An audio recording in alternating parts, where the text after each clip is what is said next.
최근 대부분의 인터넷 커뮤니티에서 가장 크게 화두가 되고 있는 주제가 있습니다. 성별에 상관없이 2030 세대의 입에 가장 많이 오르내리는 주제이기도 하죠. 특히나 대선을 앞두고 있는 지금 소중한 한 표를 행사하는 데 있어서 이것이 중요한 기준으로 떠오르기까지 하고 있습니다. 심지어는 반페미를 핵심 공약으로 내거는 대선 후보까지 배출하는 정당도 등장했는데요. 네, 맞습니다. 오늘의 주제는 페미니즘 대 반페미니즘, 남녀 갈등입니다. 2016년 강남역 살인 사건. 범인은 앞서 7명의 남성을 지나보내며 여성이 오기만을 기다렸다가 범행을 저질렀습니다. 이 고의적 범행의 동기는 여성들이 평소에 자신을 무시하는 것 같다는 생각에서였죠. 아무런 일면식도 없는 한 20대 여성이 단지 여성이라는 이유 하나만으로 살해의 대상이 되어야만 했던 여성혐오 범죄였습니다. 그리고 시간이 흘러 2019년 N번방 사건이 수면 위로 드러났습니다. 여성을 협박해 성착취 동영상을 촬영하고 판매하는 등 차마 같은 인간으로서 할 수 없는 온갖 범행들이 이루어진 텔레그램 채팅방이었습니다. 이 범죄 행각이 끔찍하기도 끔찍하지만 이 범죄에 가담한 이들이 아무리 못해도 6만 명이라는 조사 결과는 한국 사회에서 여성들을 단지 성적인 대상으로만 보는 인식이 얼마나 심각한지를 적나라하게 보여주는 사건이었습니다. 이런 여성혐오 범죄는 한국 사회에서 성차별이 얼마나 심각한지, 그리고 그런 차별들을 바꿔내기 위해서 어떻게 할 것인지 등의 논의들이 폭발적으로 이루어지게 된 계기였습니다. 수많은 여성들이 또 남성들이 성평등, 여성해방을 외치면서 행동했습니다. 직접 행동을 하지 않더라도 많은 사람들이 분노하며 마음을 모았습니다. 그렇다면 왜 지금에 와서는 남녀가 갈라져서 페미 반페미로 싸우고 있는 것처럼 보이는 걸까요? 조금만 더 자세히 살펴봅시다. 우리 사회는, 특히 여성들은 앞서 말한 여러 계기들을 통해 그동안 우리가 당연하다고 여겼던 것들이 정말로 당연한 것인가라는 질문에 맞닥뜨리게 됩니다. 많은 사람들이 그것은 당연한 것이 아니고 우리 사회의 가부장제와 여성혐오에서 나온 차별이라는 것을 알게 되었습니다. 각성하기 시작한 여성들의 분노는 어마어마했습니다. 그 분노는 우리 사회의 성차별이라는 것을 사회적 의제로 만들었습니다.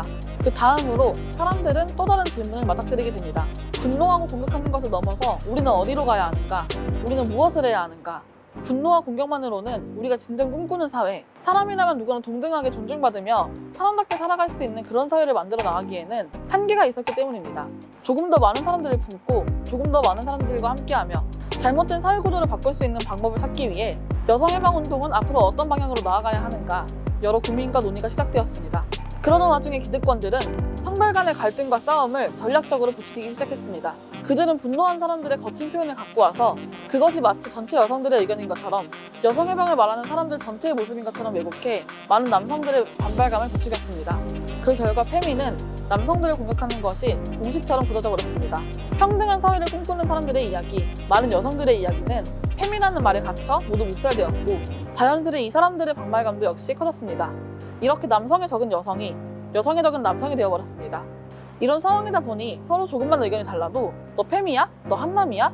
이렇게 서로를 낙인 찍어버리고 더 이상 토론조차 되지 않는 상황까지 와버렸죠. 이걸 만들어내고 부추겨서 이용해먹는 가장 대표적인 세력이 바로 국힘당과 윤석열입니다. 윤석열과 국힘당은 여성들이 페미를 하면서 남성들의 권리를 앗아간 것처럼 지금 이대남들이 힘든 것이 여성들 때문인 것처럼 말합니다.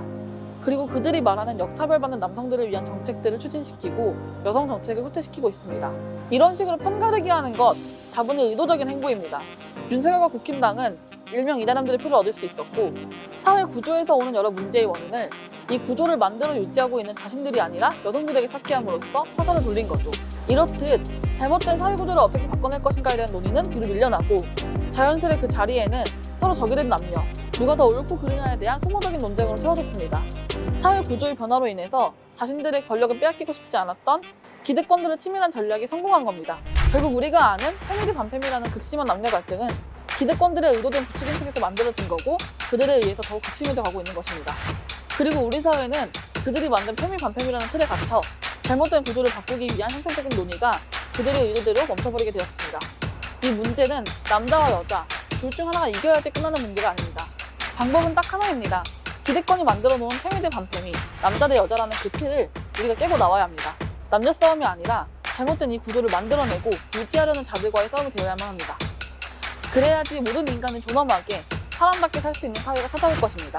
오늘은 페미 반페미에 대해서 다뤄보았는데요. 다들 많이 접해보고 관심 가졌을 만한 주제일 것 같습니다. 이 영상을 보고 있는 우리의 몫이 1번입니다. 더 좋은 사회를 만들기 위해서 우리 주위에서부터 더 적극적으로 토론하고 이야기 나눠보면 좋을 것 같습니다. 저희는 다음에 새로운 주제로 다시 찾아오겠습니다. 구독과 좋아요도 꼭 눌러주세요.